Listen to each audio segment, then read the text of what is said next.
हरि ओम तत्सत् श्रीमते रामचंद्राय नमः। ओम नमः परमहंसास्वादितचरणकमलचिन्मकरन्दाय भक्तजनमानसनिवासाय श्रीरामचंद्राय वागीशायस्य वदने लक्ष्मीर्यस्य च वक्षसि यस्यास्ते हृदये संवित्तं नृसिंहमहं भजे। विश्वसर्गविसर्गादिनवलक्षणलक्षितं श्रीकृष्णाख्यं परं धाम जगद्धाम नमामि तत्। प्रह्लादनारदपराशरपुण्डरीक व्यासाम्बरीशशुकशौनकभीष्मदाल्भ्यान् रुक्माङ्गदार्जुनवसिष्ठविभीषणादीन् पुण्यानिमान् परमभागवतान् नमामि। वाञ्छाकल्पतरुभ्यश्च कृपासिन्धुभ्य एव च पतितानां पावनेभ्यो वैष्णवेभ्यो नमो नमः। सीतानाथसमारम्भां श्रीरामानन्दार्यमध्यमाम् अस्मदाचार्यपर्यन्तां वन्दे गुरुपरम्परां। नमो गोभ्यः श्रीमतीभ्यः सौरभेयिभ्य एव च नमो ब्रह्मसुताभ्यश्च पवित्राभ्यो नमो नमः। भक्त भक्ति भगवंत गुरु चतुर्नाम बपुएक इनके पदवंदन किए नाशें विघ्न अनेक। बंदौ गुरुपद कंज कृपा सिंधु नर रूप हरि महामोहतम पुंज जासु बचन रवि कर निकर। बंदौ तुलसी के चरण जिनकीन्हो जग काज कलि समुद्र बूढ़त लख्यो प्रगट्यो सप्त जहाज। श्री राम जय राम जय जय राम।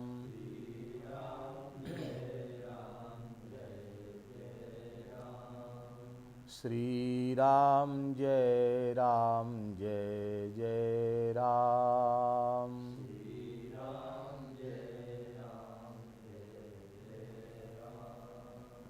श्री राम जय राम जय जय राम। श्री राम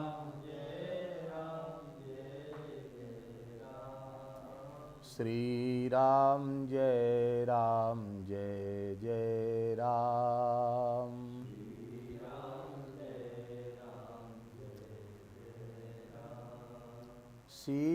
सीताराम जय सीताराम।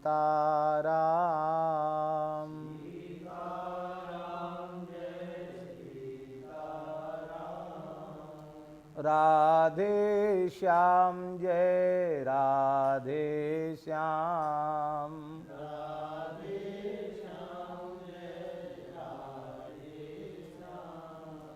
श्री राम जय राम जय जय राम।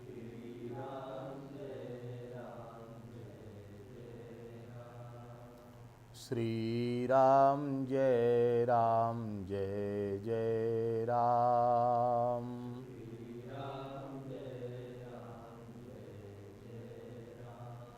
श्री सीतारामचंद्र भगवान की। श्री वृंदावन बिहारी लाल की। श्री यमुना महारानी की जय। श्री गिरिराज महाराज की जय। यज्ञेश्वरी जगज्जननी गौ माता की जय। श्री सूरश्याम गोधाम की जय। श्री जड़खोर गोधाम की जय। श्री पथमेड़ा गोधाम की जय। श्री 84 कोस ब्रजमंडल धाम की जय। सब संतन की जय। गोस्वामी श्री तुलसीदास जी महाराज की जय। श्री विनय पत्रिका जी की जय। सब भक्तन की जय। श्री सद्गुरुदेव भगवान की जय। जय जय श्री राधे, जय जय श्री सीताराम। हर हर महादेव। कल पद संख्या 83 का उच्चारण मात्र हुआ था।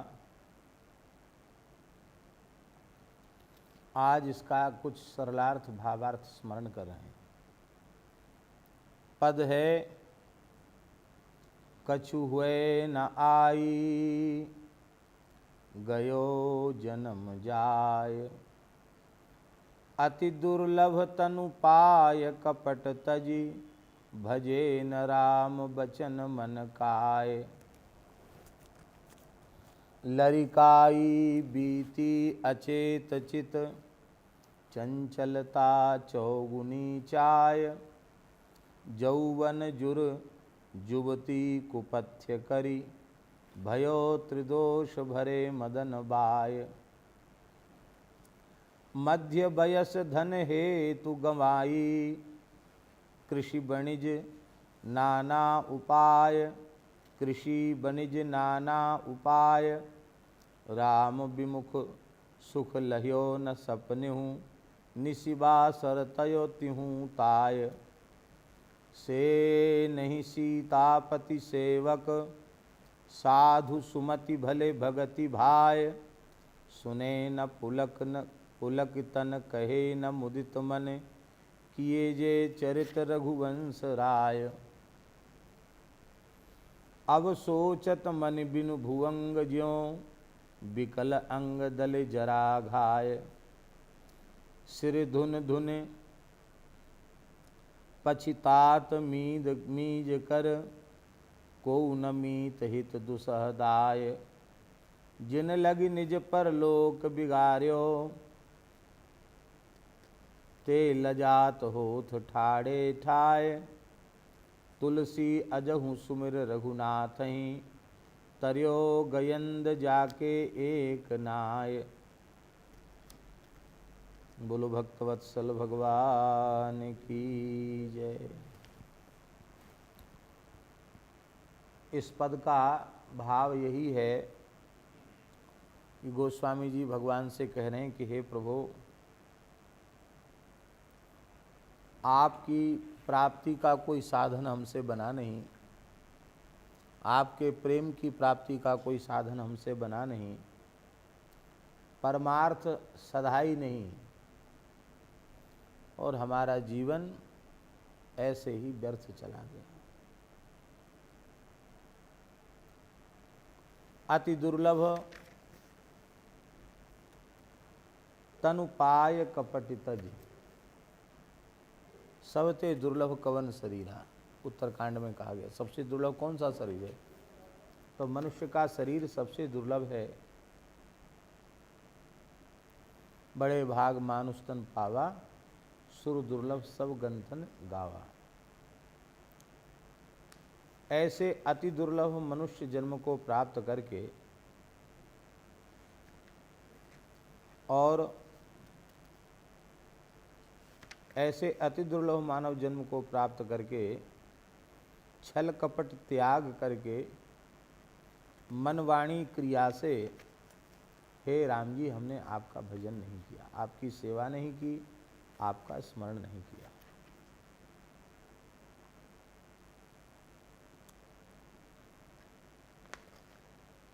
सारा जीवन प्रमाद में चला गया। लड़कपन अज्ञान में, नासमझी में चला गया। चंचलता चौगुनी चाय, बच्चों में इतनी चंचलता होती, चौगुनी चंचलता होती है, और अवस्था से ही चंचलता भी कम होती है। तो वो सब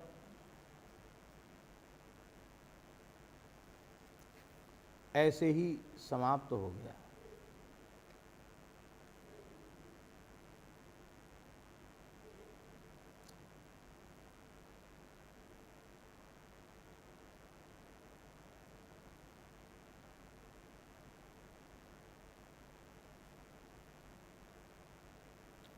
मनुष्य जन्म की महिमा से सद्ग्रंथ भरे पड़े हैं। यद्यपि देवताओं का शरीर पुण्यमय होता है, दिव्य होता है, वे एक ही काल में अनेक स्थलों पर अपनी पूजा ग्रहण करते ही हैं, और उनमें अपने उपासकों के अभीष्ट की पूर्ति की सामर्थ्य भी होती है। वे एक क्षण में कहीं से कहीं एक साथ अनेक रूपों में पहुंच सकते हैं, ये सब सामर्थ्य उनमें है। उनके शरीर में दुर्गंधी नहीं होती, पसीना नहीं होता, पलक नहीं गिरते, छाया नहीं होती। उनके शरीर में भोग की शक्ति का कभी क्षय नहीं होता।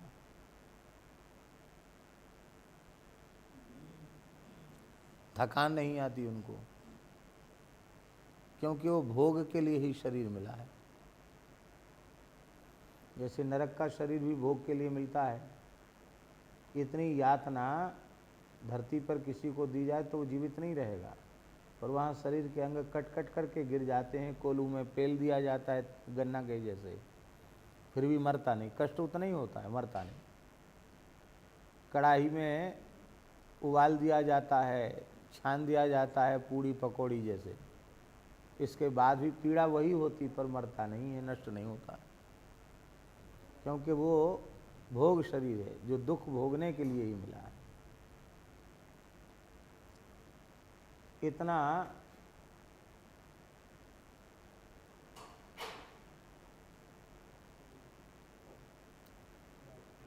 इतना देव दुर्लभ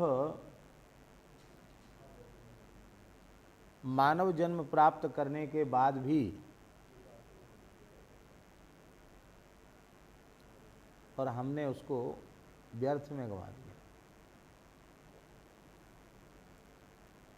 देवताओं को भी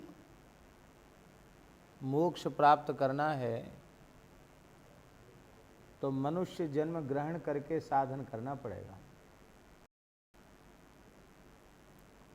नलकुबर मणिग्रीव देव योनि में है, और नारद जी ने उनको वृक्ष होने का श्राप दे दिया। भगवान ने उनके ऊपर बड़ी विशेष कृपा की, अनुग्रह किया। भगवान ने ऊखल बंधन लीला में अपने ऊखल बंधन लीला में भगवान ने अपने ऊखल के माध्यम से यमलार्जुन का उद्धार कराया, बातचीत भी की। भगवान का दर्शन करके वे कृतार्थ हुए, भगवान की स्तुति भी की। वाणी गुणानुकथने श्रवणौ कथायाम हस्तौ च कर्मसु मनस्तव पादियोर्नः स्मृत्याम शिरस्तव निवास जगत प्रणामे दृष्टि ही सताम दर्शने स्तुभवत्तनूनाम। लेकिन इसके बाद भी कहाँ पहुँचे वे? ब्रजवास करके भी, भगवान से का दर्शन करके भी, भगवान का स्पर्श प्राप्त करके भी वे पुनः देव शरीर में पहुंच गए। नलकुबर मणिग्रीव के रूप में फिर से अलकापुरी चले गए।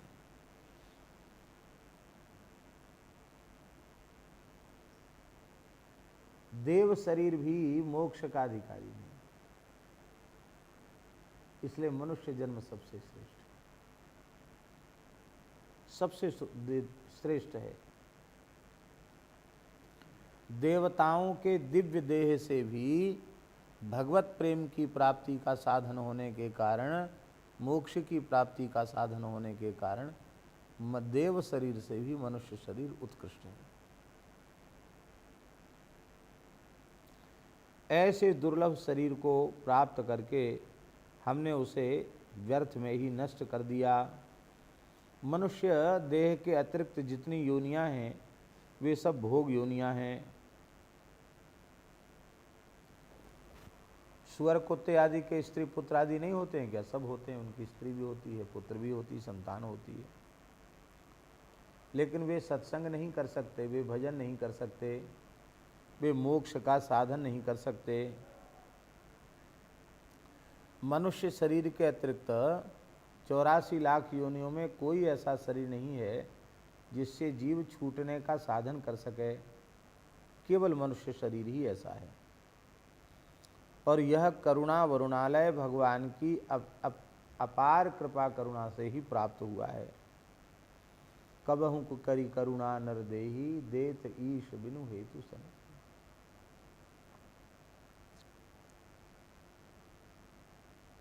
नरतनु भव बारिधि कह बेरो, सन्मुख मरुत अनुग्रह मेरो।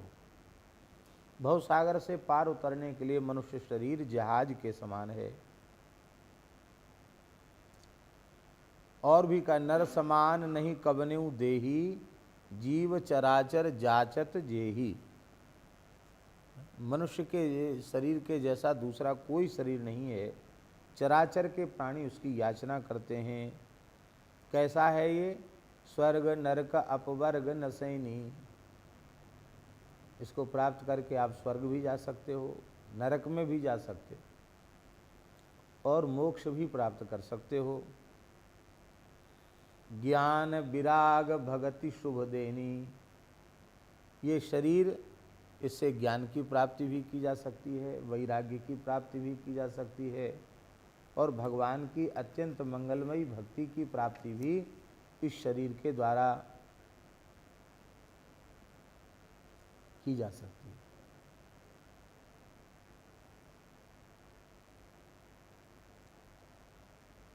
ये हमारे किसी कर्म या पुरुषार्थ से नहीं मिली है, भगवान के अनुग्रह से ही मनुष्य का देह हमें मिला है।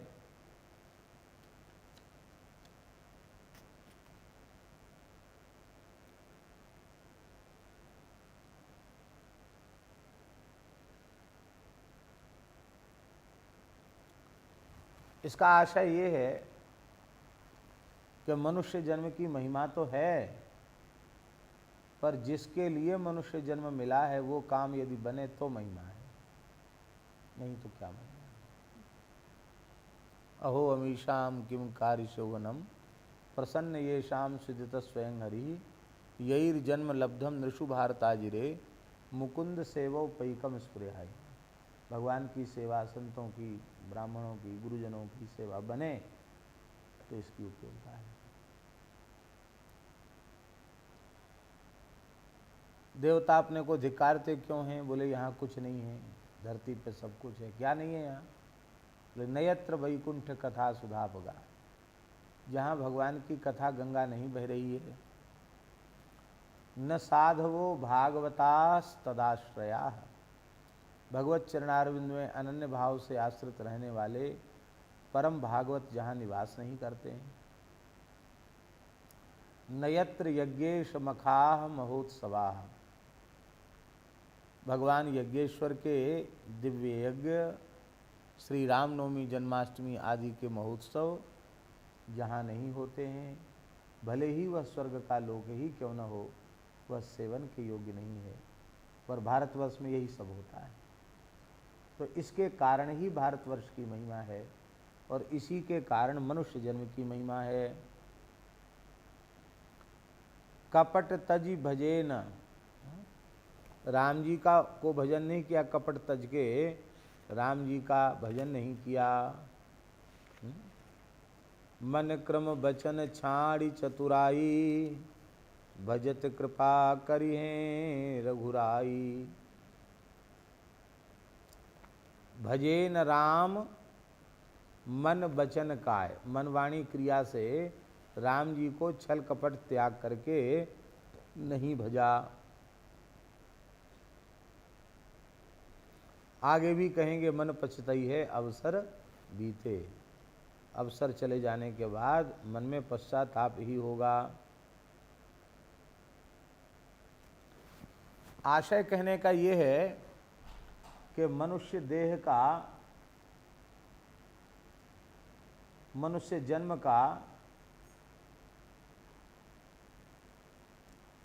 साफल्य तभी है जब मन वचन कर्म से छल कपट त्याग करके श्री राम चरणों के प्रेम की प्राप्ति का साधन कर लिया जाए तो ही श्रेष्ठ है। आगे गोस्वामी जी ने कहा है, जो अनुराग न राम स्नेही सो, तो लहो लाहु कहा नर देही सो। राम जी से स्नेह नहीं है तो मनुष्य जन्म प्राप्त करके क्या किया है। इसलिए आगे गोस्वामी जी कहेंगे, मन पछतई है अवसर बीते, दुर्लभ देह पाए हरिपद भज, कर्म बचन अरु बीते। मन पछतई है अवसर बीते।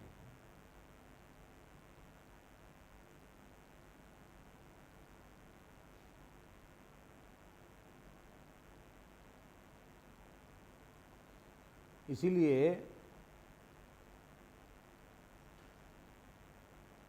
श्रीमद् भागवत में ये बात स्पष्ट लिखी है,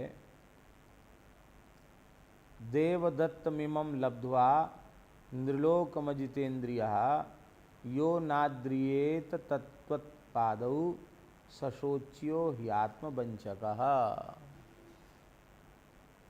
शंकर जी का वचन है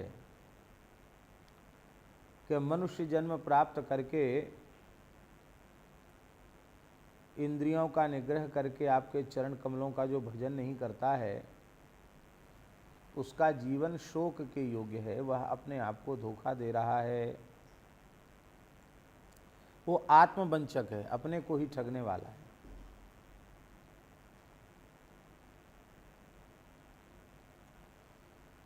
अब यहाँ कपट छोड़कर भजन करने की बात कही गई है।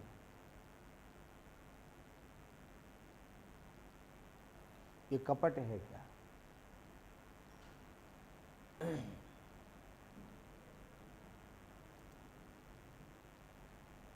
संसार के नाशवान पदार्थों की प्राप्ति का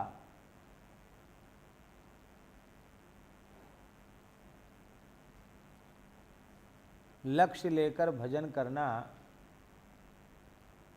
ये कपट पूर्वक भजन करना है।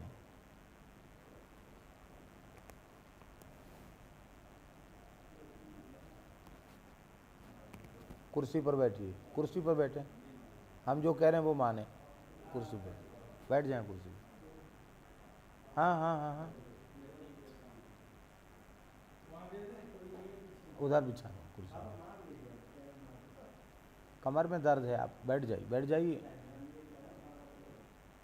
हाँ हाँ, कुर्सी पर बैठ जाएं।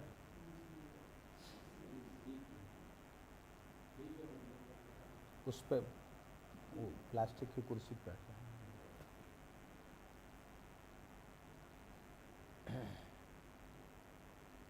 तो कपट त्याग करके भजन की बात कही गई, कपट को त्याग कर। कपट है क्या? भजन का कपट क्या है?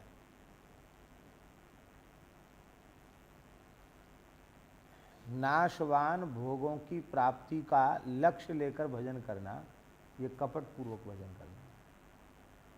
स्त्री, पुत्र, घर, धन, यश आदि कोई भी, इनकी कामना लेकर के भजन करना, यही कपट पूर्वक भजन करना है। कामना शून्य होकर केवल भगवत प्रीत्यर्थ, भगवान की प्रसन्नता के लिए भगवान का स्मरण करना, और एक ही भाव मन में बना रहे कि हे नाथ, आपके चरण कमलों में हमारी अविरल प्रीति हो। इसके अतिरिक्त और कोई बात अपने मन में ना आवे। अर्थ न धर्म न काम रुचि, गति न चहो निर्वाण, जन्म जन्म रति राम पद, यह वरदान। तो इस भाव को, जो भरत जी का भाव है, अर्थ भी नहीं चाहिए, धर्म भी नहीं चाहिए, काम मोक्ष भी नहीं चाहिए, बस जन्म जन्मांतर तक राम जी के चरणों में हमारा अनुराग हो। जन्म जन्म का अर्थ है कि हमको इसकी भी कोई बात नहीं है कि हमारा बार बार जन्म हो, इतने हो गए तो और हों, पर जहाँ जन्म हो वहाँ आपके प्यारे संतों का संग मिले और हम आपसे प्रेम करें, बस।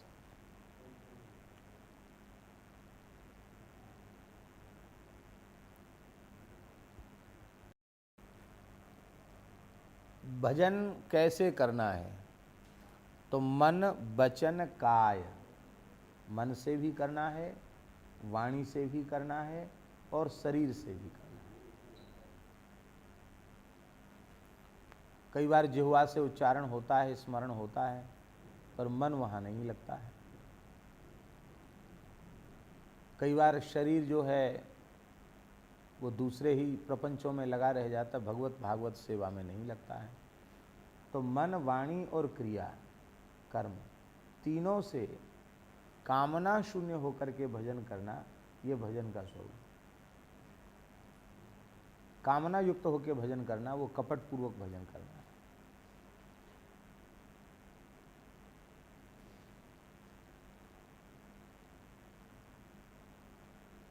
लरिकाई बीती अचेत चित,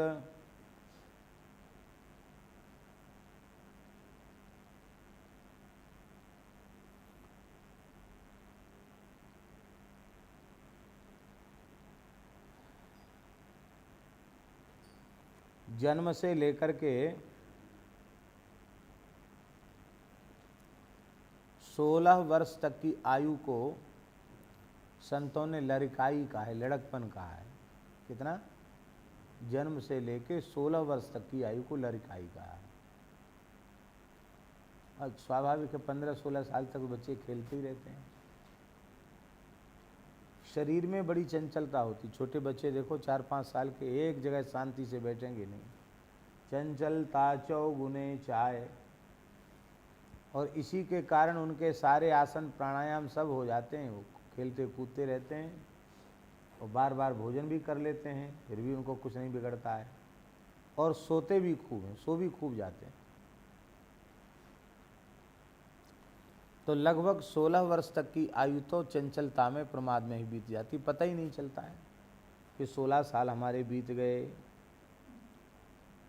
शैशव, कौमार, पौगंड और किशोर, ये 4 अवस्थाएं लड़काई के भीतर आ जाती हैं। कौन कौन सी?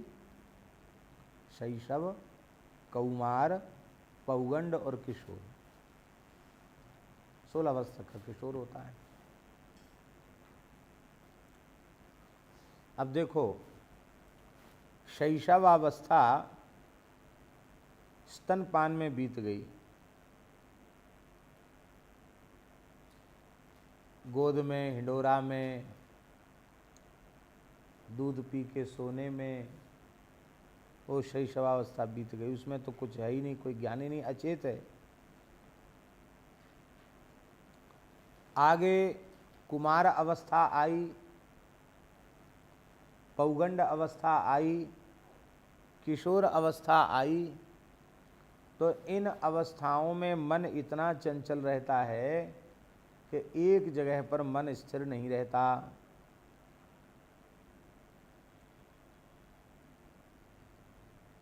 उमंग उत्साह चौगुना बढ़ता है।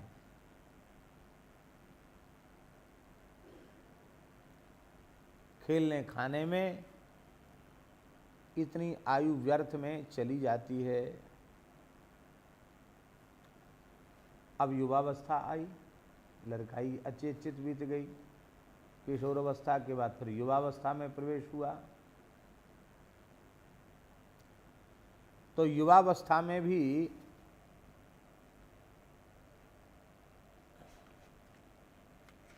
बुखार आ गया।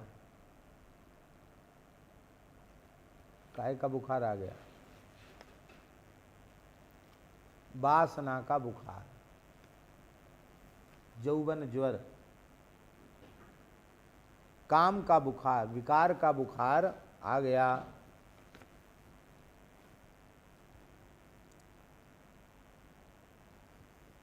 और ज्वर में बुखार किसी को आवे और दवाई तो ले नहीं, बुखार आवे औषधि ले नहीं और कुपथ्य ऊपर से करे, दवाई भी न ले और बद परहेजी करे, कुपथ्य करे, तो क्या होगा?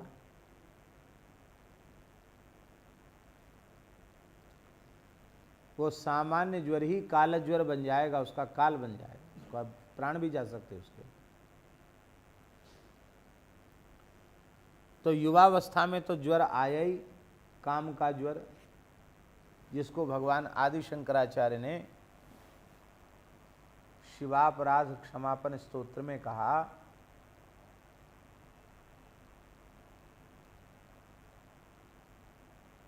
प्रौढ़ोहम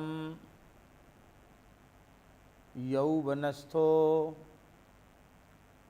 विषय विषधरैः पंचभिर्मर्म संधौ दष्टो नष्टो विवेकः सुतधन युवति स्वाद सौख्ये निषण्णः शैवी चिंता विहीनम मम हृदय महो मान गर्भादिरूढ़ क्षंतव्यो मे पराध शिव शिव शिव भो श्री महादेव शंभो। इस स्तोत्र में भगवान शंकराचार्य कह रहे हैं कि हे भगवान, कर्म के प्रसंग से आदौ कर्म के प्रसंग, प्रौढ़ो हम यौवनस्थो, मैं प्रौढ़ हुआ, युवावस्था में पहुंचा, तो विषय रूपी विषधर ने हमको डस लिया। 5 फण वाले सर्प ने हमको डस लिया। ये विषय रूपी विषधर के 5 फण हैं, रूप रस गंध शब्द और स्पर्श। इन 5 विषय रूपी भुजंग ने हमको डस लिया। दष्टो नष्टो विवेका, इस विषय रूपी भुजंग ने डसा, डसने से हमारा विवेक नष्ट हो गया। विवेक जब समाप्त हो गया तो सुतधन युवती स्वाद सौख्ये निषण्णा, स्त्री पुत्र आदि का जो लौकिक सुख है, इस लौकिक सुख को ही अपने जीवन की,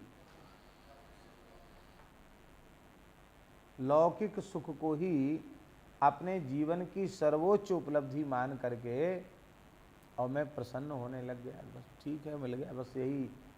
और लोग कहते हैं कि मनुष्य जीवन की आवश्यकता क्या, रोटी कपड़ा मकान। बड़े बड़े लोग कहते बस महाराज ऐसी कृपा करो कि लड़के बच्चे मज़े में रहें, कोई हाली बीमारी नहीं आवे, जो पार दिन दूना रात चौगुना बढ़े, बस यही आशीर्वाद आप दे दीजिए। क्यों? क्योंकि यही उनके जीवन का लक्ष्य है और दूसरा उनको कुछ चाहिए नहीं।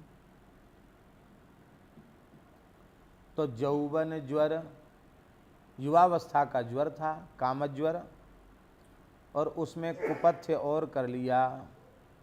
कौन सा कुपथ्य? युवती कुपथ्य करी। वासना वासित तो चित्त था ही, और स्त्री का संग और मिल गया, तो कुपथ्य और मिल गया। और उस कुपथ्य का परिणाम यह हुआ कि त्रिदोष प्रकुप्त जब हो जाते हैं, वात पित्त कफ, ये तीनों जब प्रकुप्त हो जाते हैं तो सन्निपात हो जाता है। और सन्निपात जब हो जाता है तो व्यक्ति बड़बड़ाने लग जाता है, और जब बड़बड़ाने लग जाता, बड़बड़ाना जानते ना, ऊट पटांग बिना सिर पैर की बातें करने लग जाता है, तब वैद्य कहते हैं कि भैया अब सन्निपात हो गया और अब तो ये कब चला जाएगा कोई ठिकाना नहीं है, सब दिमाग इसका डिस्टर्ब हो जाने वाला है। तो ऐसी स्थिति हो गई।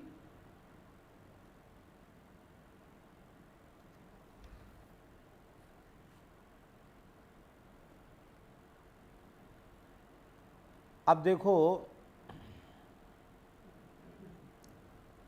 काम रूपी जो विकार है वो तो है बात, बात पित्त कफ है ना, 3, बात पित्त और कफ, कफ पित्त और बात।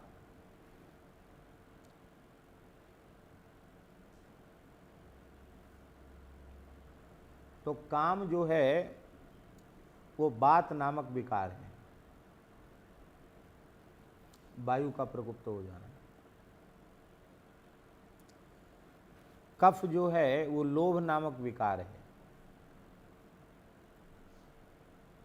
और पित्त क्रोध, क्रोध पित्त नित छाती जा रहा। मानस रोग में क्रोध क्या है? वो पित्त ही क्रोध है, क्रोध ही पित्त है। तो स्त्री का सेवन करने से काम रूपी बात बढ़ गया, लोभ रूपी कफ बढ़ गया और क्रोध रूपी पित्त बढ़ गया। अब देखो, युवावस्था आने पर मनुष्य की इच्छाएं बढ़ जाती हैं, बढ़िया बढ़िया आभूषण। बच्चे वो हाथ में क्या, अमीरों के लड़के हाथ में क्या वो ब्रेसलेट वगैरह होता है, उसको पहनने के लिए पीछे पड़ जाते हैं। मोटी से मोटी सोने की जंजीर गले में चाहिए, अंगूठी चाहिए, और जाने क्या क्या श्रृंगार की चीज़ें युवावस्था में प्रिय लगने लग जाती हैं। भोगों की चाह बढ़ जाती है। भूषण, वस्त्र, भोजन और बढ़िया से बढ़िया खुशबू की चीज़ें चाहिए, इत्र आदि चाहिए। गान, नाच गान, ये सब बहुत अच्छे लगने लग जाते हैं। ये भोगों की चाह बढ़ना, इस भोगों की चाह को ही लोभ कहते हैं। तो लोभ रूपी कफ बढ़ गया।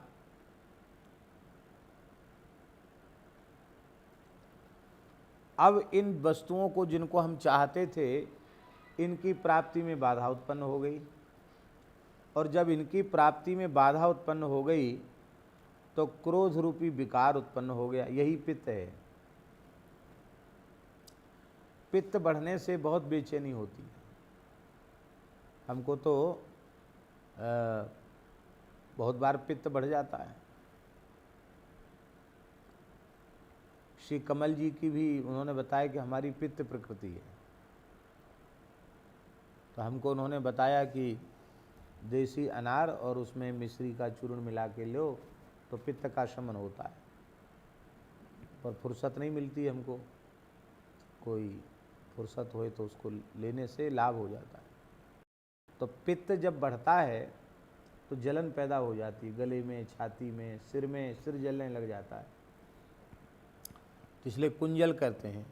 जल खूब पी करके जब वमन कर दिया जाता है और पित्त कुछ निकल जाता है तो फिर लगता है कि हाँ अब कुछ थोड़ी ठंडक सी आई।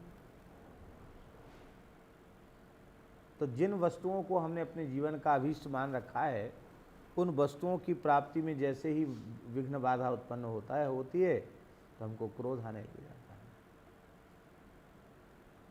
उसमें जो बाधक बनता है उसके प्रति क्रोध उत्पन्न हो जाता है।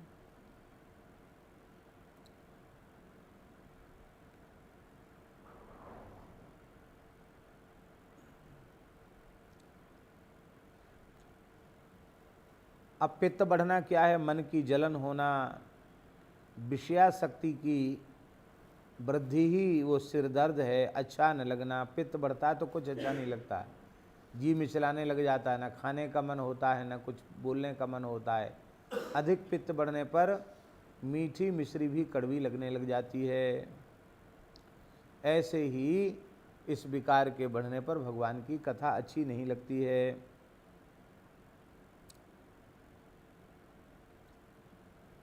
अब देखो, किसी के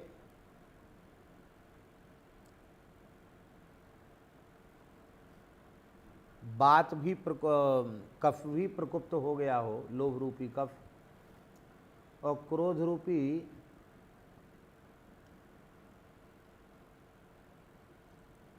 पित्त भी प्रकुप्त हो गया है। क्रोध रूपी पित्त भी बढ़ गया है, और उसी समय कफ भी बढ़ा हो और पित्त भी बढ़ा हो, और बढ़िया ठंडी ठंडी हवा और लग जाए पसलियों में, तो निमोनिया होगा कि नहीं होगा? तो दवाई तो ली नहीं, औषधि तो सत्संग है। इस ज्वर की औषधि सत्संग है। संतों के चरणों में बैठे नहीं, सत्संग में बैठे नहीं, और युवती स्त्री रूपी कुपथ्य और हो गया, हिमालय की ठंडी ठंडी हवा और लग गई। बस इसी के आने से काम रूपी वायु भर गई, और कामा शक्ति से वायु भर गई। अब शरीर जड़वत हो गया, विवेक शून्य हो गया। क्या करें क्या न करें यह विचार फिर चित्त में नहीं रह गया। मनुष्य की भोग की इच्छा इतनी अधिक प्रबल हो जाती है कि वह जो कुछ परमात्मा ने उसे दिया है उतने से भी वह संतुष्ट रहता नहीं है। और अधिक धन की इच्छा, भोगने की इच्छा, और अधिक स्त्रियों को भोगने की इच्छा उसके चित्त में बढ़ती चली जाती है। तो परधन और परस्त्रियों की प्राप्ति के लिए भी वह उद्यम करने लग जाता है। ये है स्थिति। अब यहाँ प्रश्न है कि जो बेचारे सदगृहस्थ हैं उन्हें क्या करना चाहिए। वे क्या घर छोड़ के चले जाएं, स्त्री पुत्रादि छोड़ के चले जाएं, उन्हें छोड़ के कहीं जाना नहीं है। उनको तो केवल यही करना है कि भोगों की चाह रूपी जो भोगों की चाह ही लोभ है, तो लोभ रूपी कफ से बचना है। और जब कफ से बच जाएगा, लोभ से बच जाएगा, तो क्रोध से अपने आप बच जाएगा। भाई वस्तुओं की प्राप्ति लक्ष्य था, उनकी प्राप्ति में बाधा उत्पन्न हुई तो क्रोध आ गया। अब लक्ष्य ही वो हमारा नहीं है, तो प्राप्ति हो जाए तो भी ठीक, न हो जाए तो भी ठीक। शरीर अपने प्रारब्ध का भोग तो कर ही लेगा। तो क्रोध भी नहीं। अब क्रोध के प्रकुप्त होने से, पित्त के बढ़ने से भी बच गया, कफ के बढ़ने से भी बच गया। और जब कफ भी नहीं बढ़ा हुआ होगा और पित्त भी प्रकुप्त नहीं होगा, कफ और पित्त दोनों साम्य अवस्था में होंगे, तो उस समय कोई हवा ठंडी लग भी जाए तो उससे कोई हानि नहीं होगी। ध्यान में आई बात। आपको कफ भी नहीं है, पित्त भी नहीं है, और आप सरोवर में खूब ठंडे पानी में नहा लें तो आपका कुछ नहीं बिगड़ेगा। किंतु कफ और पित्त दोनों बढ़े हुए हों और उस समय आप कुपथ्य कर लेंगे तो निश्चित ही उससे बीमारी बढ़ जाएगी। तो इसका आशय ये है कि इस प्रकार से जो भोगों की कामना से रहित हैं, क्रोध से शून्य हैं, जिनको शास्त्र की भाषा में निवृत्त राग कहा गया। क्या कहा गया? निवृत्त राग। निवृत्त रागस्य गृहम तपोवनम। जिनका राग निवृत्त हो चुका है उनका घर भी तपोवन के समान है। तो ये हम ये नहीं कहने जा रहे हैं कि ये सब छोड़ छाड़ के तब साधन करो तभी भगवान मिलेंगे। आप शास्त्र विधि से गृहस्थ धर्म का पालन करते हुए भी भगवत प्राप्ति का साधन कर सकते हैं। बस ये जो विकार रूपी जो बात पित्त कफ है, काम क्रोध लोभ, यही बात पित्त कफ, इस पर आपको इसको ठीक रखना पड़ेगा। आपको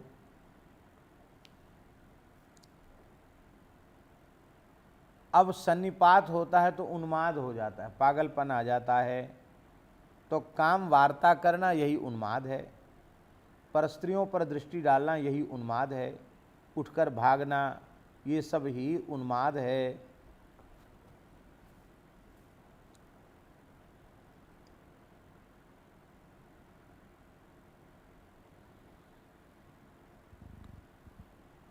जीवन में सबसे श्रेष्ठ अवस्था युवावस्था है। यदि हम यह कहें कि वह मनुष्य जन्म का, मनुष्य जीवन का स्वर्ण काल है, तो इसमें कोई आश्चर्य नहीं। मनुष्य जन्म का स्वर्ण काल युवावस्था है। बाल्यावस्था तो चलो लड़काई बीती अचेत चित, और वृद्धावस्था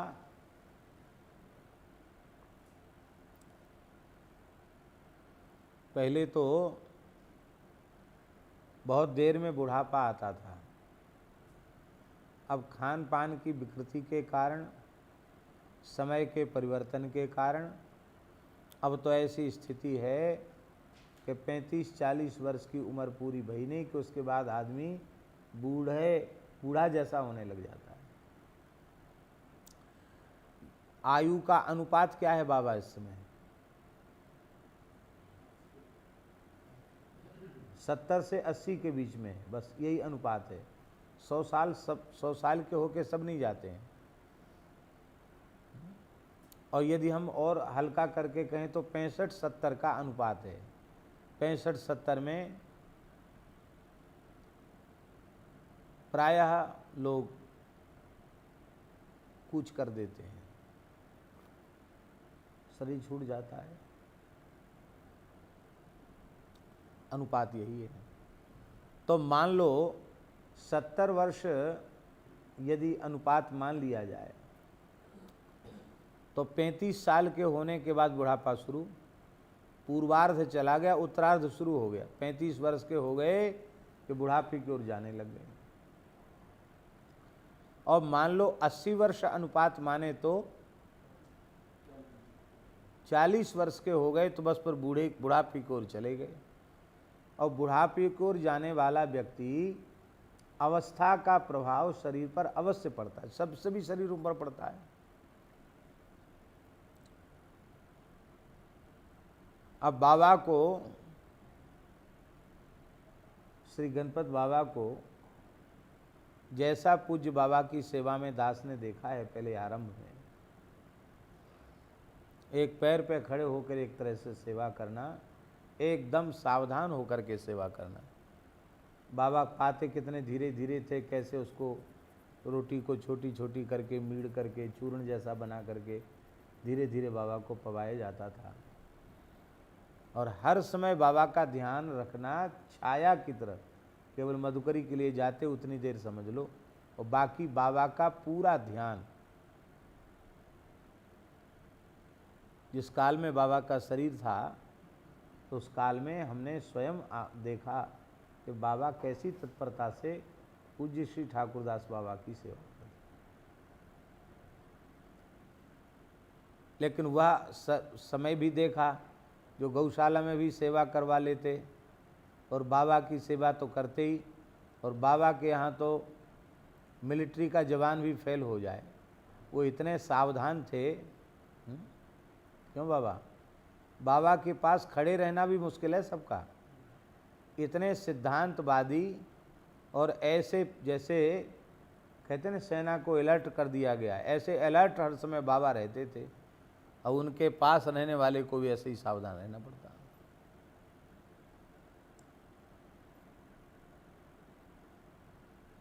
फिर बाबा कभी किसी को कुछ बोल रहे हैं अशक्त अवस्था में तो उस बात को सुनना, समझना, फिर दूसरे को समझाना, ये भी एक बड़ी सेवा,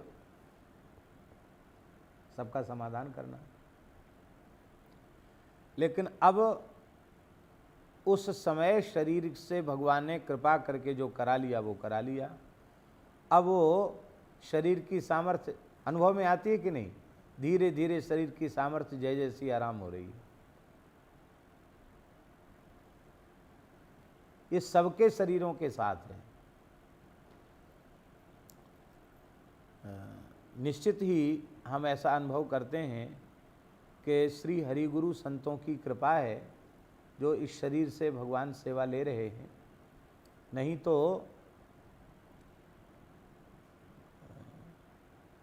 अच्छे स्वस्थ जवान लोग भी वो घायल हो जाते हैं, वो थोड़े समय में हाथ खड़े कर देते हैं।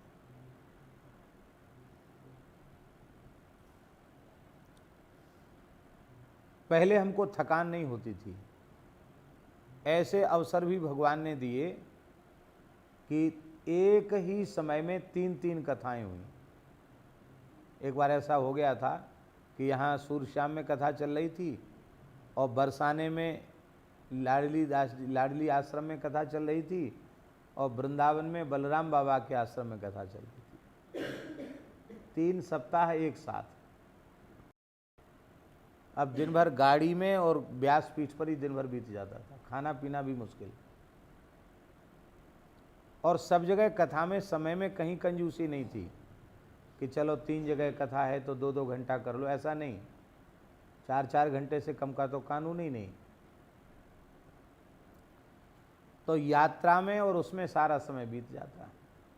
ऐसे ही एक बार वृंदावन में शरणागत आश्रम में कथा चल रही और उसी समय हाथरस वाले बाबूजी थे, उनको हाँ कर दिया गया था तो उनके यहाँ कथा चल रही।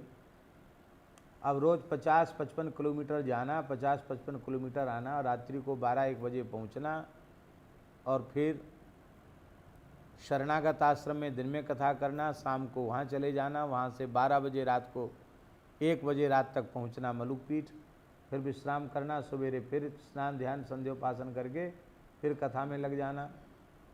और फिर तीसरी बैठक थी, पंडित जी के यहाँ उत्सव चल रहा था, उसमें भी जाते थे थोड़ी देर के लिए। बक्सर वाले मामा जी को पता चल गया,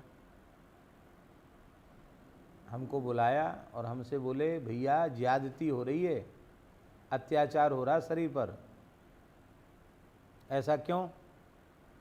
हमने कहा महाराज जी थोड़ा ऐसा भ्रम हो गया, आग्रह हो गया, अब वहाँ तिथियों में उसमें ध्यान रहा नहीं और वहाँ भी कह दिया, इनका विशेष आग्रह था तो यहाँ भी कह दिया, तो भगवान की कृपा से आपकी कृपा से चल रहा है। मामा जी नाराज़ हो गए, बोले हम आपके गार्जियन बनने लायक भी नहीं है क्या? हमने कि बनने लायक नहीं महाराज जी, आप गार्जियन हैं। बोले नहीं नहीं गार्जियन हैं, ये कह रहे हो खाली।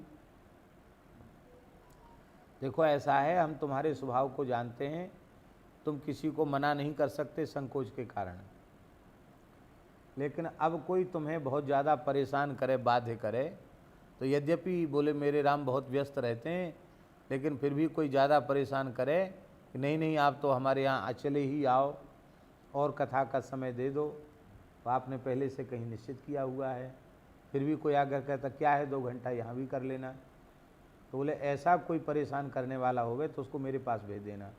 बोले कि वो हमारे गार्जियन हैं, उनके पास चले जाओ, वो अनुमति दे देंगे तो हम चले जाएंगे, अपने ऊपर मत डालो, मेरे ऊपर डाल दो। तो इतना वाणी की सेवा होने के बाद भी भगवान ने निर्वाह किया।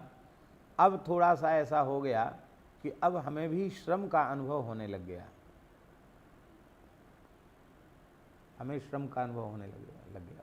पहले इतने श्रम का अनुभव नहीं होता था, अब श्रम का अनुभव होने लग गया। तो युवावस्था जीवन का स्वर्ण काल है। आप 35-40 वर्ष की आयु तक कितना भी कठोर साधन कर सकते हैं,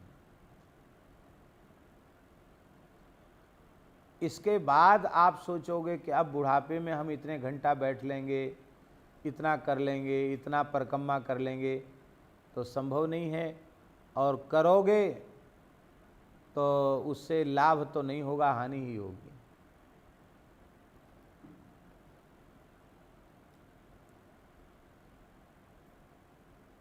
अब रुंगटा जी के घुटने में काफ़ी समय से भारी दर्द है और अभी बीच में पूरी एक परिक्रमा खड़ी कर ली उन्होंने, हॉस्पिटल जाना पड़ा, घुटनों में सूजन हो गई और जब उसका MRI कराई तो एक तरफ से घुटना ही घिस गया। अब कहते घुटना बदलना पड़ेगा, आज बोल रहे थे घुटना बदलना पड़ेगा, किसी कीमत पर नीचे मत बैठो, सीढ़ी मत चढ़ो। फुर्ती तो है, लेकिन भाई वृद्धावस्था तो शरीर के साथ है कि नहीं। मशीन घिसते घिसते पुरानी हो जाती है, सब मशीन ही तो है, ये भी घिस के पुरानी होगी। इसलिए जब तक मनुष्य के जीवन का स्वर्ण काल है तब तक उसे साधन कर लेना चाहिए। पूज्य श्री हरेराम बाबा जी ने बताया कि जब वे गंगापुर सिटी में उनके गुरुजी थे। गंगापुर सिटी राजस्थान में है। आयुर्वेदाचार्य श्री स्वामी रामचंद्र दास जी महाराज उनके गुरुजी का नाम था। बड़े उच्च कोटि के महापुरुष थे और उनके सिद्ध गुरुजी ने ही उनसे दीक्षा लेने की आज्ञा दी थी। जीवन मुक्त महापुरुष थे वो भी। तो बाबा कहते कि हमने लगभग 22 वर्ष की आयु में गुरुजी से विरक्त वेश लिया। 18 वर्ष की आयु में विवाह हुआ बाबा का, और विवाह होने के बाद इतने भोले थे कि विवाह किस लिए होता है यही उनको ज्ञान नहीं था। तो बाबा कहते कि 2 वर्ष तक तो विकार क्या होता हमको पता ही नहीं चला। अब माताओं में खुसफुस होती, भले 2 साल हो गए ब्याह के, कोई हुआ नहीं कुछ, क्या बात है, लाला नहीं हुआ। तो बोले हमारे घर में पुरोहित जी आते थे, उन पुरोहित जी से कहा कि इस बच्चे को समझाओ भाई, ब्याह हो गया ही तो अभी भी अलग ही जाकर शयन करता है और बस माला फेरता रहता है। तो पंडित जी ने समझाया। इतने भोले थे, बोले ऐसे ही बच्चे हो जाते हैं, ऐसे उनका मन था। विवाह हुआ कि बच्चे ऐसे ही हो जाते हैं। और जब यह पता चला कि संतान होने के बाद ही हमारी छुट्टी होगी, तब जाकर उन्होंने 20 वर्ष की आयु में, एक प्रकार से मैंने 18 वर्ष की आयु में विवाह हुआ और 20-21 वर्ष की आयु में उन्होंने गृहस्थ धर्म की ओर प्रवृत्ति अपनी की, जैसा बाबा कहते थे। और कहते थे कि केवल अपने संपूर्ण जीवन में 3 बार ही स्त्री का संग किया हमने पूरे जीवन में। और स्त्री संग करने के पश्चात रो रो कर भगवान से प्रार्थना करते थे कि प्रभु इस मलमूत्र के कुंड से हमें बाहर निकालो, ऐसी कृपा करो कि गर्भ रह जाए, संतान हो जाए, मैं विरक्त होकर भजन करूं। तो तीसरी बार के समागम में पत्नी के गर्भ में स्थिति हुई और मैंने भगवान से प्रार्थना की कि पुत्र हो जाएगा तो ये लोग छोड़ देंगे हमको। भगवान से प्रार्थना की और लगभग 21 वर्ष की या 22 वर्ष में प्रवेश हुआ होगा, एक पुत्र का जन्म हुआ। वह पुत्र 4 महीने का था, तब बाबा छोड़ करके विरक्त हुए। कितने महीने का था? 4 महीने का पुत्र था, उसको छोड़ करके बाबा विरक्त हुए। अप्सरा के जैसी रूपवती, परी की जैसी सुंदरी युवती पत्नी, जिसकी आयु मात्र 18 वर्ष की थी जब पत्नी को छोड़ा उन्होंने, करोड़पति परिवार की लड़की थी, सूरत की थी।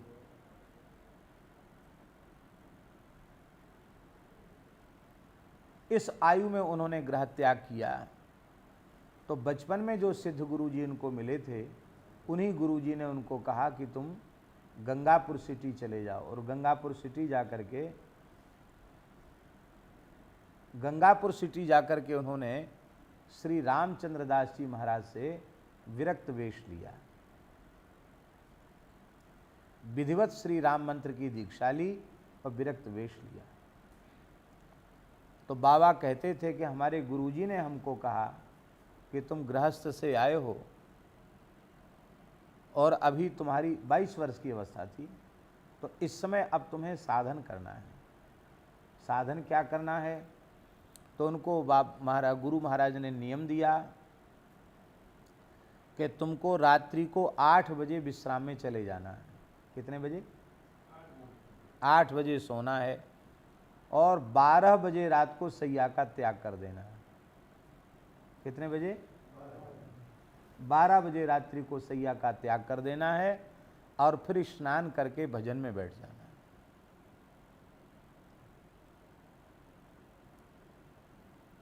अब 12 बजे सैया का त्याग करके बैठेंगे तो लगभग 1 बजे तो समझ लो तो बैठेंगे भजन में, और सवेरे 7 बजे तक तुमको बैठना है एक आसन से। कितने बजे तक? 7 बजे तक तुमको बैठना है, मंत्रराज का जप करना है। 2 गुदड़ी दे दी, एक बिछाने के लिए दे दी, एक ओढ़ने के लिए दे दी। बस यही तुम्हारे लिए है, ज़मीन में आसन।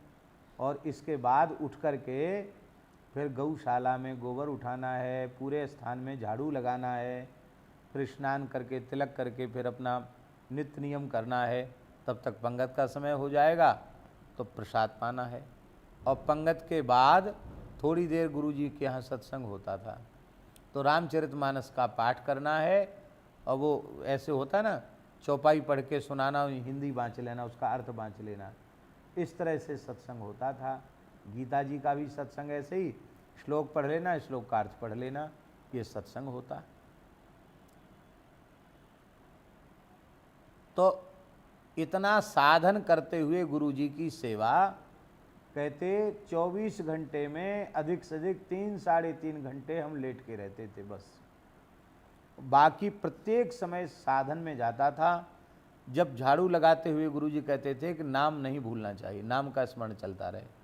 तो हरे राम राम राम हरे हरे, हरे कृष्ण कृष्ण कृष्ण हरे हरे, ये करते हुए शरीर से सेवा करते। अब वही उनका अभ्यास था। उस अभ्यास के कारण बाबा 8 बजे तक ऊँघियाने लग जाते थे और 12 बजे बैठ करके आसन पर भजन में लग जाते थे, प्रायः बैठ ही रहते थे। तो कहते अपनी पूरी अवस्था में 3 साढ़े 3 घंटे से ज़्यादा पैर फैला के हम सोए ही नहीं। हम लोग रात में देर तक जग जाएं और सवेरे जल्दी जग जाएं तो दिन में सो लेते हैं। बाबा कहते कि गुरुजी का सख्त आदेश था कि दिन में 1 मिनट नहीं सोना है, पैर पसार के लेटना नहीं है दिन में, और रात्रि में ये, और फिर शरीर से सेवा। इस तरह से अनुष्ठान पूर्वक तो 6 करोड़ मंत्राज का जप किया।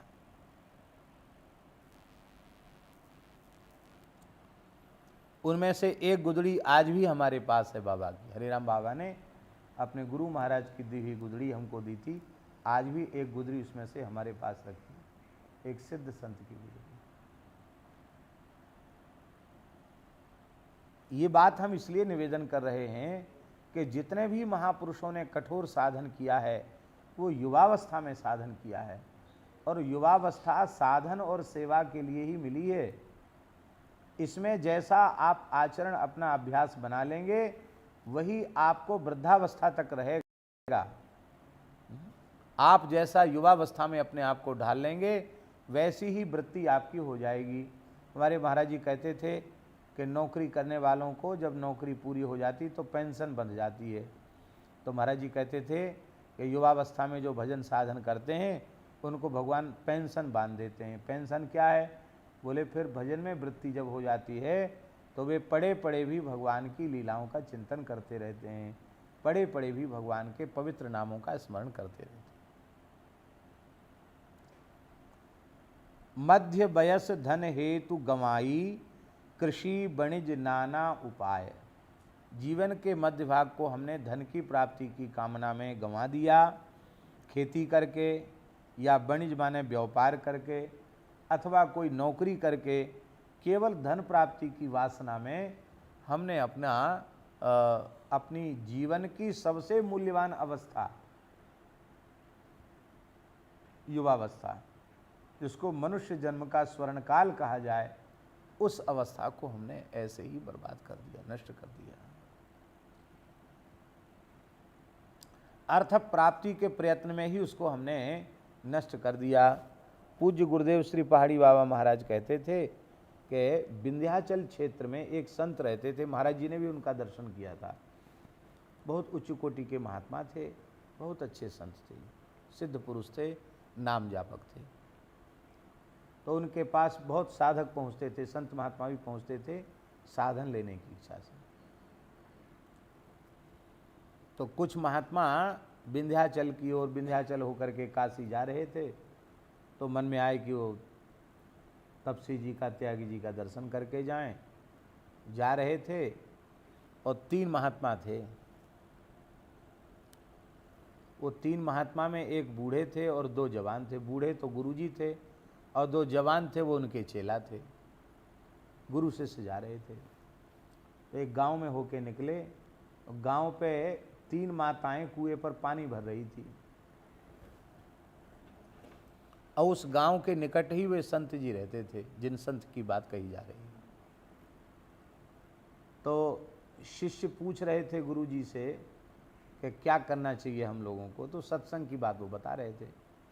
तो गुरु जी ने कहा, बूढ़े गुरु जी ने शिष्य से कि अगली को छोड़ और पिछली को छोड़, बीच की को धर रगड़।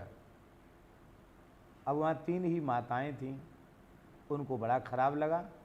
उन्होंने अपने अंतःकरण के अनुरूप ही उसका गलत अर्थ लगाया, अनुचित अर्थ लगाया। तो वे गालियां बकने लग गईं। अरे यहाँ एक ऐसे तपस्वी महात्मा रहते जिनको लोग भगवान मान के दर्शन करने आते हैं, और तुम ऐसे जरे बरे मुंह के महात्मा हो कि तुम ऐसी उटपटांग भाषा बोल रहे हो। महात्माओं ने कुछ ध्यान नहीं दिया, वो चले गए। और वे जब वहाँ पहुँचे तो वे माताएं भी उन संत के पास पहुँच गईं, और उन्होंने कहा कि ये आए तो आपसे साधन पूछने, पर ये ऐसे लोग हैं, ऐसा कह रहे थे। तो वे महात्मा जो सिद्ध थे वे हंसने लगे। उन्होंने कहा, देखो महात्मा ने अपने स्तर से कहा और तुमने उसको अपने स्तर से समझा। महात्मा ने तो तत्व का उपदेश किया, तुमसे उनको कोई लेना देना नहीं है। महात्मा ने ये कहा कि अगली छोड़ और पिछली छोड़। अगली माने लड़काई वाली अवस्था को छोड़ दो, वो तो चली गई। अब पिछली जो आने वाली वृद्धावस्था है उसको भी छोड़ दो, वो भी किसी काम के लायक नहीं रह जाएगी। बीच की को धर रगड़, बीच की जो युवावस्था है उस युवावस्था को धर रगड़ो, उसमें जितना हो सके कठोर से कठोर साधन कर लो, श्रम कर लो, ये कह रहे हैं। तो महाराज जी कहते थे जब महात्मा ने समझाया तो उन माताओं ने उन संतों को प्रणाम करके क्षमा मांगी।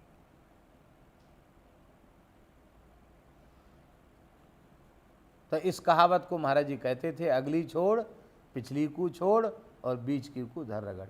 बीच की अवस्था को ऐसे। पूज्य श्री गोकुल भवन वाले परमहंसी महाराज, उन्होंने अपने गुरु जी की जो सेवा की, और वो सब उनके जीवन चरित्र में आता है, कैसी अद्भुत उन्होंने सेवा की, कैसा साधन किया। वो मेला के समय, कार्तिक के मेला, चैत्र के मेला में अयोध्या में लोग तमाम गंदगी कर जाते हैं, सावन भादों में गंदगी कर जाते। तो गुरु परमहंस जी के गुरुदेव भगवान और दादा गुरु जी वो मल हाथ से बटोर बटोर करके तसले में भर करके बाहर फेंकते थे, धाम की सफाई करते थे। और लोग क्या कहते, हंडी, हाँ हाँ, हंडी में भर करके सिर पे रख करके उसको, मैला को फिर बाहर फेंकने जाते थे। और लोग क्या कहते थे उनके बारे में,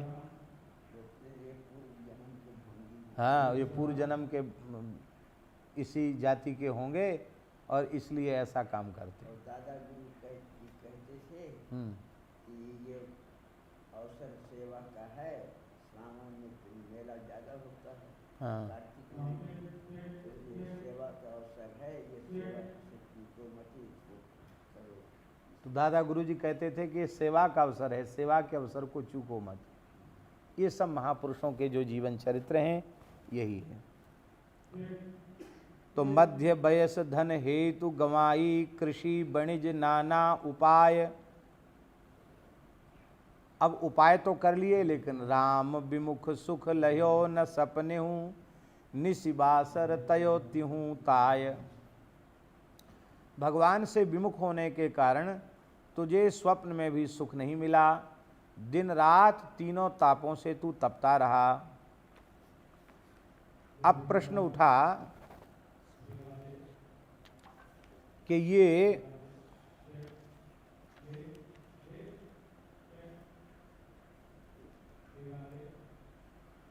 युवावस्था कैसे सफल होगी, अब जो बचा हुआ जीवन है ये कैसे सफल होगा। तो इसको आगे की पंक्ति में तुलसीदास जी कह रहे हैं कि से नहीं सीतापति सेवक। सीतापति के जो सेवक हैं, अर्थात भगवान के जो प्राण प्यारे भक्त हैं, उन भक्तों की सेवा, संतों की सेवा तुमसे नहीं बनी। यदि तुम अपने जीवन को सफल बनाना चाहते हो तो सीतापति के जो सेवक साधु हैं उनकी सुमति पूर्वक, भक्ति पूर्वक, भाव पूर्वक उनकी सेवा में लग जाओ। अपने सुख का विचार त्याग कर उनके सुख को प्रधान मान करके, छल कपट शून्य होकर के, कामना शून्य होकर उनकी सेवा में लग जाओ। तो उनकी सेवा में लगने से मिलेगा क्या? क्या मिलेगा उनकी सेवा में लगने से? बोले उनकी सेवा में लगने से ये मिलेगा। इसी बात को तृतीय स्कंध में भगवान कपिल ने देवहूति माता से कहा, सताम प्रसंगान मम वीर्य संविदो भवन्ति हृत कर्ण रसायना कथा तज्जोषणा दास्वपवर्ग वर्तमनि श्रद्धा रतिर्भक्तिरनुक्रमिष्यति। बहुत प्यारी बात है। श्रद्धा रतिर्भक्तिरनुक्रमिष्यति। जब संतों की सेवा करेगा, संतों के चरणों में अनुराग करेगा तो भगवान की प्राण प्यारे चरित्र उसको सुनने को मिलेंगे। महात्माओं के पास क्या मिलेगा? भगवत चर्चा सुनने को मिलेगी। तो सताम प्रसंगान मम वीर्य संविदो भवन्ति हृत कर्ण रसायना कथा। वो कथा रूपी रसायन कान के माध्यम से जब हृदय में जाएगा तो हृदय में भवरोग लगा हुआ है, उस भवरोग की निवृत्ति होगी। और रोग की निवृत्ति होगी तो क्या होगा? तज्जोषणात्, जोषण का अर्थ है प्रेम पूर्वक कथा के श्रवण से आसु अपवर्ग वर्तमनि श्रद्धा, मोक्ष के मार्ग में श्रद्धा उत्पन्न हो जाएगी। भगवत प्राप्ति के पथ में श्रद्धा उत्पन्न हो जाएगी। जिस व्यक्ति की जहाँ श्रद्धा होती है वो वहीं श्रम कर सकता। धन में श्रद्धा होगी तो धन की प्राप्ति के लिए कुछ भी करेगा। भगवत प्राप्ति के पथ में पहले श्रद्धा उत्पन्न हो जाए, श्रद्धा उत्पन्न हो जाएगी तो साधन स्वतः बनने लग जाएगा। तो संतों की निष्काम भाव से सेवा करने से, भक्ति पूर्वक भाव पूर्वक सेवा करने से भगवान के चरित्र सुनने को मिलेंगे। और उन चरित्रों को जब सुनेगा तेरे हृदय में प्रेम प्रकट हो जाएगा और तेरा जीवन धन्य हो जाएगा। लेकिन अरे अभागे, तुमने न तो सीतापति के सेवकों की, संतों की सेवा की भी तो सुमति पूर्वक नहीं की, भाव पूर्वक नहीं की। और क्या? बोले सुने न पुलक तन कहे न मुदित मन किए जे चरित रघुवंश राय। कथनचित उनके निकट भी गया, पास भी रहा, तो तूने सावधान होकर भगवान के चरित्रों को नहीं सुना, संतों के चरित्रों को नहीं सुना। सुन करके तेरे रोमांच नहीं हुआ, तेरे हृदय में प्रेम का प्रवाह नहीं फूटा, हृदय द्रवित नहीं हुआ, नेत्र तेरे सजल नहीं हुए।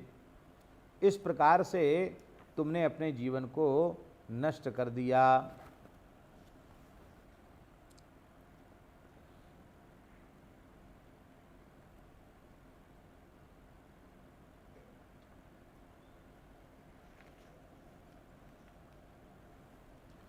इसीलिए दोहावली में, इसलिए महाराज जी ये बात कही गई दोहावली में, हृदय सुकुलिस समान जो न द्रवहि हरि गुण सुनत करन राम गुण गान जीह सो दादुर जीह सम।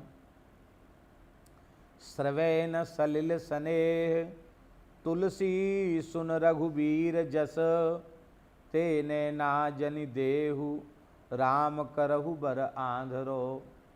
गोस्वामी जी कहते हैं कि आपकी कथा सुन करके नेत्र सजल नहीं होते, नेत्र में प्रेमासु प्रवाह नहीं बहता है।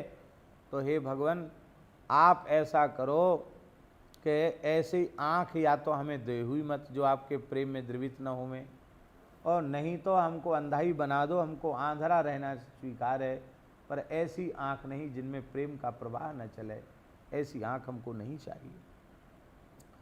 रहे न जल भरी पूर, राम सुजस सुनि रावरो, तिन आँखन में धूर, भरी भरी मूठी में लिए। कहते राम जी के सुयस को सुनकर के रोमांच नहीं होता, नेत्रों में प्रेमाश्रु जल नहीं आता, तो तुलसीदास जी कहते हैं भर भर के धूर उन आँखों में, मुट्ठी मुट्ठी भर धूर आँखों में झोंक देनी चाहिए। कैसा हृदय है, भगवान का प्रेम नहीं जगा। तुलसी कठोर निठुर सोई छाती, सुनि हरि चरित न जो हर साथी, कहत सुनत हर सही पुलकाही, ते सुकृति मन मुदित नहाही। तो ऐसे भगवान के मंगलमय चरित्रों को तुमने अत्यंत श्रद्धा पूर्वक श्रवण नहीं किया, तो ये तुम्हारी स्थिति बनी। श्री सीताराम जी महाराज की जय। आगे गोस्वामी जी कह रहे हैं कि अब सोचत मन बिन भुवंग ज्यों, विकल अंग दले जरा घाय। अब पछताने से क्या होता है, आज से दिन पाछे गए, कियान गुरुसन हेत, अब पछताए होत का, जब चिड़िया चुग गई खेत। जैसे किसी मणिधर सर्प की मणि छिन जाए, मणिधर सर्प की मणि छिन जाए तो मणिहीन सर्प कितना व्याकुल होता है, हमने देखा नहीं है, इसलिए हम उसका अनुभव नहीं कर सकते। सुनी हुई बात है कि मणिहीन सर्प जीता नहीं है, पटक पटक करके सिर और मर जाता है।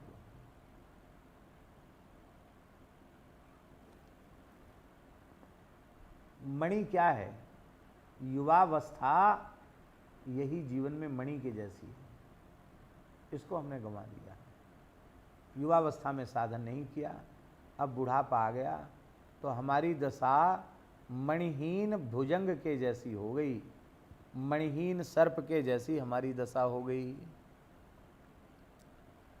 देखो ये मणि सर्प के बुढ़ापे में ही काम देती है, सब सर्प मणिधर नहीं होते हैं। अति वृद्ध 1000 वर्ष की, सुनने में ऐसा आया है कि 1000 साल से ऊपर की आयु जब होती है तब वो मणि उसके प्रकट होती है, और वो मणि वृद्धावस्था में ही काम देती है। पूज्य श्री करुणानिधान वाले महाराज जी ने मणिधर सर्प को और मणि को और सर्प को सबको उन्होंने अपनी आंखों से अयोध्या जी में देखा। कहते थे कि नीले नीले रंग की लाइट जैसी जल रही थी जहाँ उनका स्थान है बगीचे में। तो सुनने में आया था कि यहाँ मणिधर सर्प रहता है, तो कहते हमने आँखों से देखा कि वो मणि उस सर्प ने अपने मुंह से उगल करके रख दी, और उस मणि के प्रकाश में, नीले नीले बड़े सुंदर प्रकाश में, अंधेरी रात में, और जीव जंतु आने लग गए उस मणि के प्रकाश से आकृष्ट होकर के। तो वृद्ध सर्प ज़्यादा श्रम नहीं कर सकता, जो कीट पतंग सहज में वो उस मणि के प्रकाश में आ गए, उनका भक्षण करके वो तृप्त हो गया, और जैसी उसकी खुराक आज की पूरी भई, फट से उसने मणि को निगल लिया, फिर यहाँ स्थापित कर लिया मणि को। तो अब जो वृद्ध सर्प है कुछ कर तो सकता नहीं, अब वो मणि नहीं रही तो कैसे, क्या खाएगा, कहाँ जाएगा, कैसे जिएगा। तो ऐसा हमने सुना है कि लोग इस प्रकार से मणिधर सर्प को देखते हैं, उसमें बहुत भयंकर विष होता है, इतना विष होता है कि उसका फुफकार से आदमी मर जाता है, काटने से नहीं फुफकार से मर जाता आदमी, इतना जहर होता उसमें। तो मणि प्राप्त करना अत्यंत कठिन काम है। तो महाराज ऐसा हमने सुना है कि मणिधर सर्प का पता लगाते हैं, किस बावी में रहता है, उसके ऊपर कोई पेड़ है कि नहीं, कब निकलता है। तो पहले से जाकर लोग पेड़ पर चढ़ जाते हैं, और एक बड़ा वजनदार लोहे का कटोरा जैसा बनाया जाता है, उसमें बड़े बड़े तीखे सूल जैसे बिंधे हुए तीखे नोक रहती है, और जब वो मणि अपने मुंह से निकाल के रख कर के सर्प इधर उधर थोड़ा होता है, फट से ऊपर से उसको डाल दिया जाता है। और जब डाल दिया जाता है उस वजनदार कटोरे जैसे को, तो फिर सर्प अंधेरा हो जाता, वो फिर देखता है एक मणि इसमें है, तो उसी कटोरे पर बार बार अपना मस्तक पटकता है, तो उसी कांटों में वो बिध जाता है और इस प्रकार से उसकी मृत्यु हो जाती है। ऐसा हमने सुना है कि किसी काल में कोई सर्प की मणि प्राप्त करने वाले लोग इस विधि से मणि प्राप्त किया करते थे। और भगवान के भक्त को, साधक को तो ऐसी इच्छा ही अपने मन में नहीं रखनी चाहिए। क्या होगा मणि से भाई? क्योंकि राम नाम मणिदीप धरु जीह देहरी द्वार, तुलसी भीतर बाहिर जो चाहसी उजियार। तो अब बुढ़ापे में तेरी दशा ऐसी हो गई जैसे मणिहीन सर्प की दशा होती है। मणिहीन सर्प बिना मणि के अपने आहार की पूर्ति भी नहीं कर सकता। अब जर्जर अवस्था आ गई, अब सिर धुन धुन करके पछता रहा है। इस समय कोई तुम्हारा सहयोगी तुम्हें नहीं दिखाई पड़ता, क्योंकि साधन धाम मोक्ष कर द्वारा, पाए न जेहि परलोक समारा। सो परत्र दुख पावई, सिर धुन धुन पछिताए, काल ही कर्म ही ईश्वर ही मिथ्या दोष लगाए। ऐसी तुम्हारी स्थिति हो गई।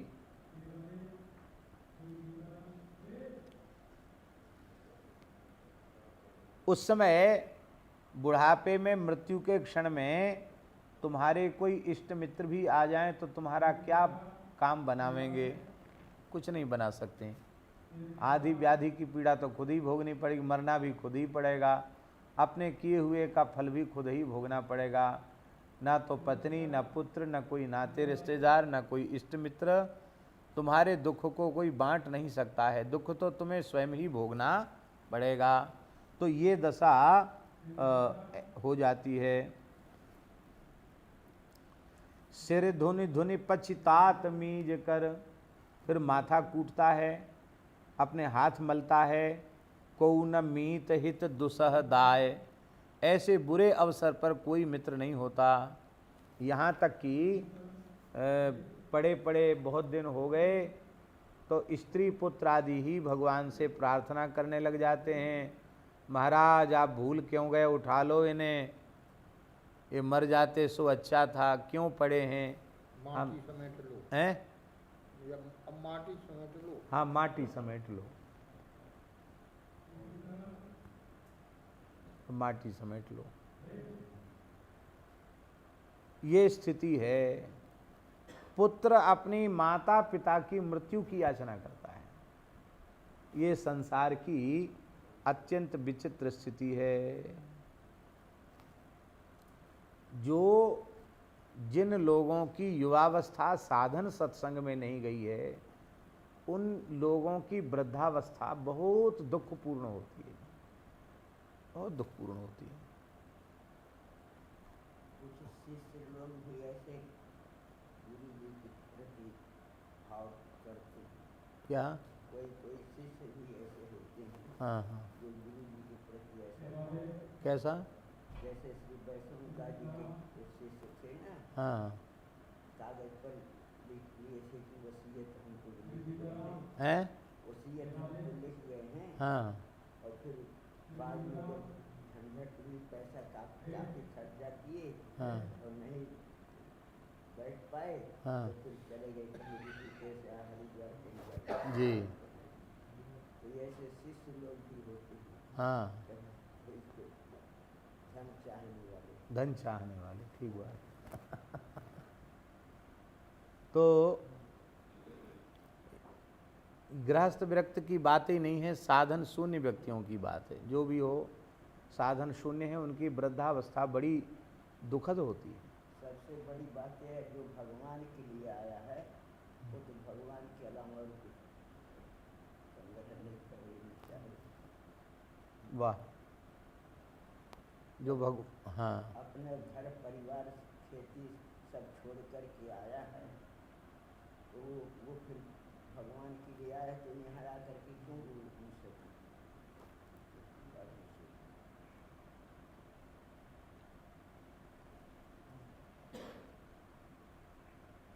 तो और जिन लोगों की युवावस्था, बाल्यावस्था से लेकर युवावस्था तक साधन में, सेवा में गई है, उनकी वृद्धावस्था शरीर का कष्ट तो रहेगा, पर वे भीतर से प्रसन्न रहते हैं, भीतर से कभी व्यथित नहीं होते हैं, बहुत प्रसन्न रहते हैं। महाराज जी शरीर से रुग्ण थे और एक प्रकार से भगवत धाम जाने के 24 घंटे से भी पहले की या 1.5 दिन पहले की बात होगी, तो श्री पूज्य पंडित जी महाराज के एक साधक थे, श्री उपाध्याय जी।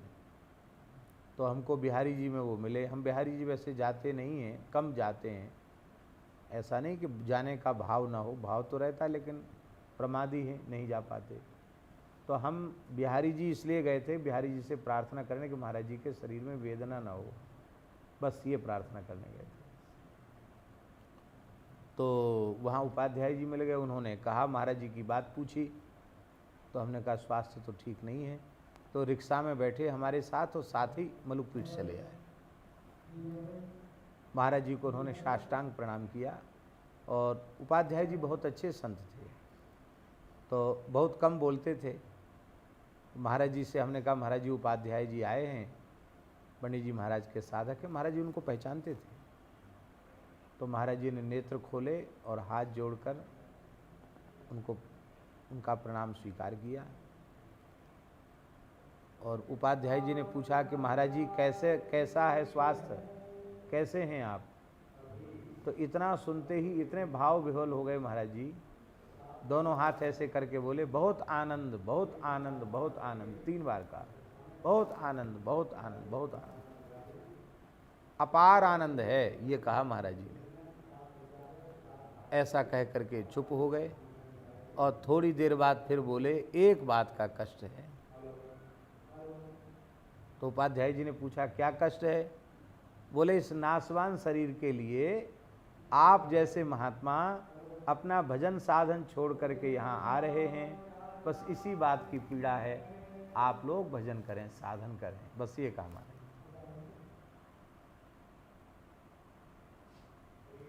और नहीं तो कहते हम हॉस्पिटल ले चलो, यूँ करो त्यों करो, हैं? ये परम श्रद्धेय स्वामी श्री राम सुखदास जी महाराज जीवन के अंतिम क्षण तक सत्संग करते रहे।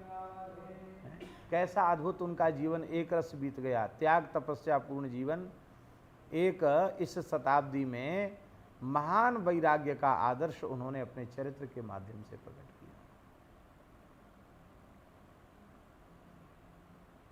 विमुख प्राणियों की वृद्धावस्था भी देखने को मिलती है, हाहाकार करते करते बीतती है, और भगवत शरणागत भक्तों की भी वृद्धावस्था देखने को मिलती है।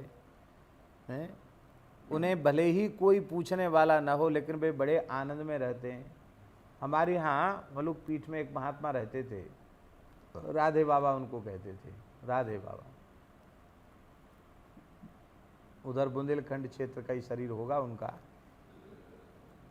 बोले, बस अब तो राधे के घर जाने हैं। कहते, राधे के घर जाने हैं? बस। बोले, जा भी वारे हैं। कब जाओगे राधे के घर?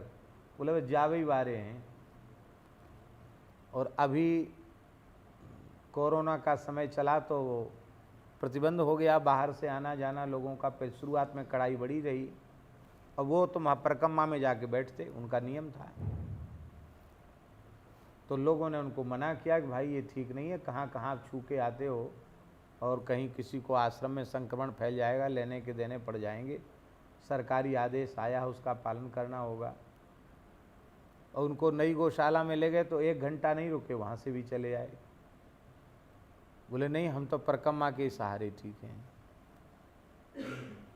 अभी कुछ काल में वो बिल्कुल परिक्रमा के पथ पे ही रह गए, बूढ़े महात्मा। हम उनको कहते, सवेरे घूमने जाते, हम कहते कि बाबा वहाँ वृंदावाटिका में रख देते हैं, वहीं आपको प्रसाद पहुँच जाएगा।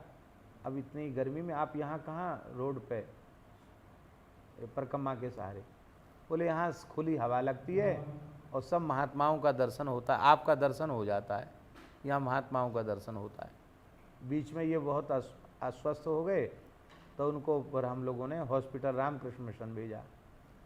मिशन भेजा तो मिशन वालों ने भी कहा कि स्थिति तो उनकी ज़्यादा खराब है। तो बमन हो गया था क्या? रक्त का बमन हो गया था, तो आईसीसीयू में भर्ती करना पड़ेगा। लेकिन वो तो घबरा गए, नहीं नहीं हम यहाँ नहीं रहेंगे, हम तो वही परकम्मा के सहारे रहेंगे।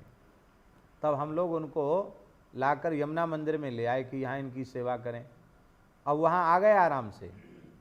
वहाँ जब वो आ गए तो रात्रि को बिना बताए यमुना मंदिर से खिसक के फिर पहुँच गए अपने अपने ठौर ठिकाने पे। और वहाँ एक ब्रजवासी मैया से